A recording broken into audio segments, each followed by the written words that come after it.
స్వాతంత్ర దినోత్సవ శుభాకాంక్షలు. అందరూ బాగా చదువుతున్నారా? అంటే చదువు మాత్రమే కాదు, మనకి కరెంట్ అఫైర్స్, జనరల్ నాలెడ్జ్ కూడా ఇంపార్టెంటే, అవునా కాదా? క్విట్ ఇండియా ఉద్యమాన్ని మొదటిగా మన గాంధీ గారు ప్రారంభించారు.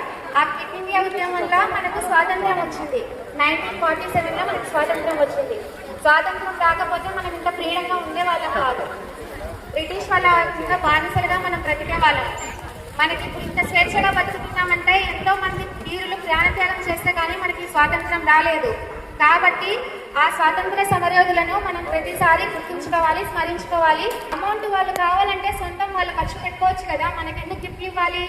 పిల్లలు కూడా ఎస్ఏ రైటింగ్ వల్ల కొన్ని నాలెడ్జ్ వస్తుంది, నేర్చుకుంటారు, మన దేశం గురించి తెలుసుకుంటారనే ఉద్దేశంతో ఈ కార్యక్రమాన్ని అయితే జేఎండి సోషల్ సర్వీస్ వాళ్ళు కండక్ట్ చేశారు.